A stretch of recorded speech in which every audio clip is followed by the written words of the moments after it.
जैन समाज के हार्दिक हुंडिया द्वारा एक आज इंटरव्यू दिया गया, तो उस संबंध में आपका क्या कहना है? मेरा उस संबंध में कहना यह है कि हार्दिक हुंडिया ने आज अपने इंटरव्यू में यह स्वीकार कर लिया कि हम जैन समाज तोड़ना चाहते हैं। उन्होंने अपने इंटरव्यू में ये बोला कि सागर समुदाय को तप्पा गच्छ संघ से अलग कर दो। 16 गच्छों से बना तप्पा गच्छ को अलग करके, और हमको आज योगी जी का नारा याद आता है कि बटोगे तो कटोगे, पहले जैन समाज कम है और उसको तोड़ना, एक तरह से जैन समाज को समाप्त करना है। हम प्रारंभ से ही कहते थे कि ये जगत भाई पारिक है, यह सागर समुदाय को समाप्त करना चाहते हैं, लेकिन समाप्त करने की रणनीति में ये सफल नहीं हुए। तो आज इन्होंने इस तरह का दावा किया कि सागर समुदाय को अलग कर दो।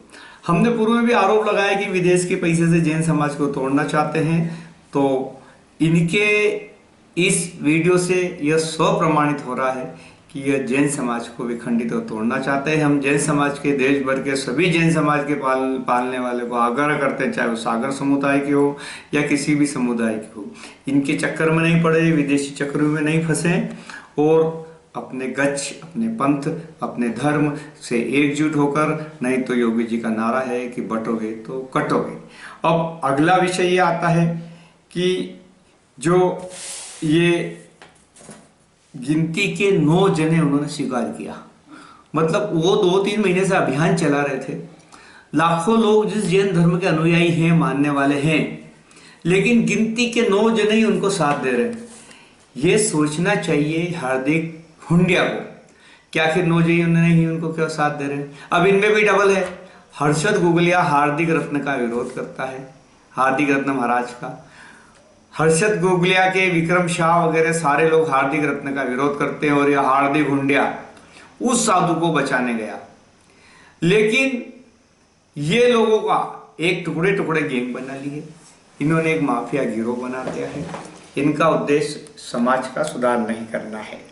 अब हम एक ट्विंकल नाम की बालिका है, टिंकल नाम की बालिका को लेके इन्होंने एक ऑडियो जारी किया कि टिंकल नाम की बालिका के परिवार को 14 लाख रुपए दिए और उस बालिका को जबरदस्ती दीक्षा दिलवाई और उस बालिका को वो सम्मोहित किया, उसके परिवार को सम्मोहित किया। ऐसा ऑडियो कल्पेश के माध्यम से डला। लेकिन उस बालिका ने आगे आके बोला है कि मेरे साथ ऐसा कुछ नहीं हुआ, मेरी जैन धर्म में पूरी आस्था है और मैंने जैन धर्म में दीक्षा ली और ये सब लोग झूठ बोल रहे हैं, हमारे गुरु भगवान को बदनाम कर रहे हैं, ऐसा ऐसा कर रहे हैं। इसी विषय को लेके गुरु भगवान को बदनाम कर रहे हैं। साध्वी भगवान पे बड़ा आतंक जमाया। साध्वी भगवान राजस्थान की सीमा में थी, कल्पेश संघवी से डर गई थी, तो उसने कल्पेश संघवी को लेकर के और एक सुरक्षा मांगने के लिए अपने लोगों से फोन किया। तो जैन समाज के लोगों ने किया कि हम ऊपर तक बात कर लेंगे, गृह मंत्री से बात कर लेंगे, लेकिन आपको सुरक्षा दिलाएंगे, इनका भय एवं आतंक नहीं चलेगा। धार्मिक स्वतंत्रता और व्यक्तिगत स्वतंत्रता पर उल्लंघन कर रहे लोग आपराधिक क्राइम करते हैं, इनके खिलाफ कार्रवाई होनी चाहिए। तो एक तरफ तो ये आतंक मचाते हैं, तो अगर कोई भी आतंक मचाता है, देश का कानून विरोधी कार्य करता है, तो चाहे हार्दिक हुंडिया हो, चाहे प्रधानमंत्री मोदी हो, चाहे कल्पेश संघवी हो, चाहे जगत पारिक हो, कोई भी कानून से ऊपर उठ करके नहीं है। और अगर ये कानून में काम करेंगे तो गृह मंत्री से भी बात करने की जरूरत नहीं है। इन्होंने बहुत सारे क्राइम कर लिए हैं और इन सारे क्राइम पर कार्रवाई करके और इनको हम निश्चित रूप से जेल पहुंचाएंगे। ये कागज पे लिख ले, स्टाम्प पे लिख के रख ले कि हम लोग जैन समाज उन सब ऐसे लोगों को जेल पहुंचाएंगे। और दीक्षा के मामले में इन्होंने जो गलतफहमी पैदा की थी, उस गलतफहमी भी उस बालिका के, ट्विंकल नाम की बालिका के बयान से क्लियर हो गया है। दूसरी बात है कि आज एक चीज बड़ी समझ में आई कि सागर चंद के खिलाफ ये वास्तव में अभियान चला रहे। मामला टिंकल का था, पूर्णचंद सागर जी का था, उस साध्वी का था, लेकिन इन्होंने यह मामला सागर चंद महाराज के विरुद्ध पुनः खड़ा करके और पुनः जैन समाज को गुमराह करने का प्रयास किया है।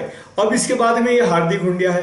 ये हार्दिक हुंडिया जैन समाज के मंदिरों के बारे में दुर्व्यवहार और पूजा नहीं होती और ऐसा ऐसा और पैसे ले लिए। अरे हार्दिक हुंडिया जी, आप जैन समाज का इतिहास जानो। अगर आदमी के जीवन का सबसे पुनीत कर्तव्य है तो मंदिर के निर्माण का, और मंदिर के निर्माण में सागर जो निर्माण करा रहे हैं वो अपने घर पे नहीं ले जा रहे हैं। हमारे गिरनार जी के तीर्थ में मंदिर निर्माण कराया, वहाँ पे कौन पूजा करता है, लेकिन परमात्मा पूजे की व्यवस्था अपने आप करता है। पालीताना के तीर्थ पे, समेत शिखर जी के तीर्थ पे दूर दूर तीर्थ निर्माण इसलिए कराया कि वहाँ पे लोग ध्यान, सेवा, पूजा सब अलग से करते हैं और शहर से दूर जा करके, और ये सब काम चलता है। लेकिन हार्दिक हुंडिया जी जैन धर्म का मर्म ही नहीं जानते, जैन धर्म ही नहीं जानते, और जिनालय का विरोध करके और वो बहुत बड़ा पाप बांध रहे हैं, ये उनको समझ में ही नहीं आ रहा। जनता उनके साथ इसीलिए नहीं है कि वो पाप बांध रहे हैं, 9 लोग उनके साथ में हैं। अब वो बोलते जम्मूदीप मठ बना लिया।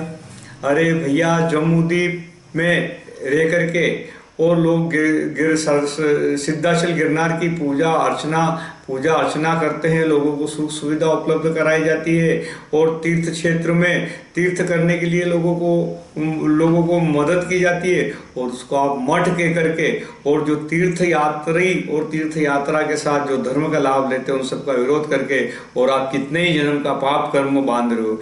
मैं तो ये कहता हूँ कि हार्दिक हुंडिया जी, जैन समाज से बोलने के पहले जैन समाज सीखो। ये कोई पत्रकारिता नहीं है, कोई राजनीति नहीं है, कोई शासकीय काम नहीं है।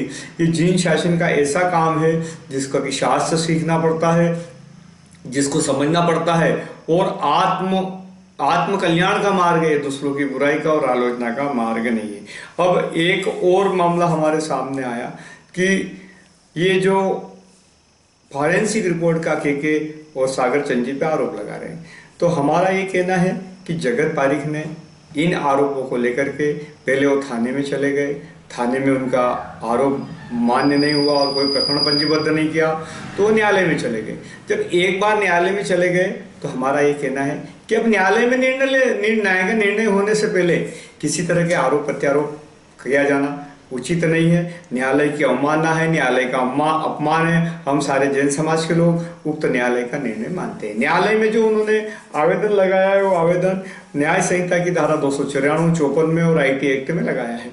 जो उन्होंने उनके अभियोग पत्र में जो तथ्य बताए हैं, वो तथ्य और धारा 294 का कोई संबंध नहीं है, इनका कोई लेना देना नहीं है।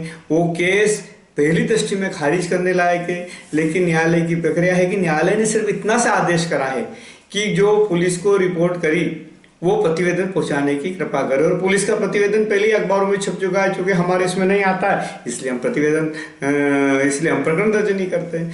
अब सवाल ये उठता है उस विषय को लेकर के कि जब आप न्यायालय में चले गए तो फिर आप हमारे धर्म में और धर्मगुरुओं पर आरोप लगा करके क्यों बदनाम करते हैं। अब दूध का दूध और पानी का पानी होने दो भाई जगत पारीख जी, हार्दिक हुंडिया जी, आप क्यों इस विषय को लेकर के और इतना उत्तेजित हो रहे हो। हम तो ये चाहते हैं कि हमारे जो धर्मगुरुओं ने जो फैसला किया है, जो ये फर्जी और कॉलोज चित्र लेके आए हैं, फर्जी और कॉलेज चित्र की फॉरेंसिक रिपोर्ट का जहाँ तक सवाल है, हमने मुकेश पांडव नामक एक फॉरेंसिक एक्सपर्ट से जो जांच करवाई वो 20 साल पुराना है, गुजरात का है, और वो LLB है।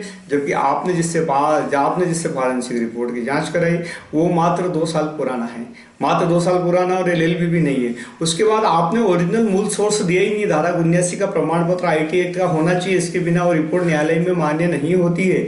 इसके बावजूद भी आप लोगों ने इसको असली रिपोर्ट बनाने का प्रयास किया, ईमेल से सारा के सारा फोटो दिए, फोटो का ओरिजिनल सोर्स नहीं है। दूसरी बात है कि आप गुरु भगवंत पर जो केस लगाने की बात करते हैं, सबसे बड़ी बात तो है कि मोबाइल ही गुरु भगवंत के नाम का नहीं है। जब मोबाइल ही गुरु भगवंत के नाम का नहीं है तो आप गुरु भगवंत पे केस कैसे लगा देंगे। साध्वी भगवंत पे केस लगाने की बात करते हैं तो वो मोबाइल साध्वी भगवंत के नाम का है ही नहीं। ये जिसके नाम का मोबाइल है उसने अगर मान लो कोई आरोप कोई अपराध किया होगा तो उसने किया होगा, लेकिन हमारे गुरु भगवंत ने मुकेश पांडव की फॉरेंसिक रिपोर्ट से यह एकदम स्पष्ट है कि किसी तरह का अपराध नहीं किया है। और जहाँ तक पुलिस की बात है, अगर आप क्राइम करोगे तो आपको निश्चित रूप से जेल जाना पड़ेगा, और आप ये क्राइम का रास्ता छोड़ के और आप ईमानदारी से बात करो, नहीं तो इसका परिणाम बुरा होगा। मैं जैन समाज से भी अनुरोध करता हूँ, हमारे समाज की भव्यता और हमारे समाज की परंपरा को देखते हुए अगर ये इन साधु भगवंतों की मांग को लेकर के विभिन्न गाँवों में अगर ये चतुर्मास स्थगित करने के लिए आए तो अपने जिस भी संघ में जाएं इनका लाल कालीन बिछा के स्वागत करें, इनका बहुमान करें, इनके अगर हो सके तो इनके स्वागत में वो क्या बोले स्वामी वात्सल्य करें और जितना भी स्वागत कर सकते हैं इनका स्वागत करें। और जो भी ये अश्लील सीडी वगैरह जो भी दे वो पास के तालाब में जाके बर्बा दे। हमको इनसे लड़ाई नहीं लड़ना है। ये जानबूझ के विदेशी इशारे पर लड़ करके और जैन धर्म को तोड़ना चाहते हैं, जैन धर्म के दूध में फिटकरी डालना चाहते हैं, फिटकरी के बड़े व्यवसायी हैं। मेरा तो यही कहना है कि ये मेरे पे भी आरोप लगाते हैं कि मैं ऐसा हूँ वैसा हूँ, लेकिन मैं कह रहा हूँ कि इनका सारा पैसा और सारा इनका काम और मेरा पुण्य और मेरी ईमानदारी इन सबसे बहुत ऊपर है। मैं आपसे अनुरोध करता हूँ कि इन लोगों को ऐसी शक्तियों को करारा जवाब दें, जैन धर्म को टूटने नहीं दें। और जैन धर्म की जो छोटी मोटी बातें हैं हम बैठ के उसका निराकरण करेंगे, लेकिन इन लोगों के कारण जैन धर्म का भविष्य में नुकसान हो जाएगा तो आने वाले समय में हमारी एकता खत्म होगी तो हमको अपना अस्तित्व की रक्षा करना मुश्किल हो जाएगा।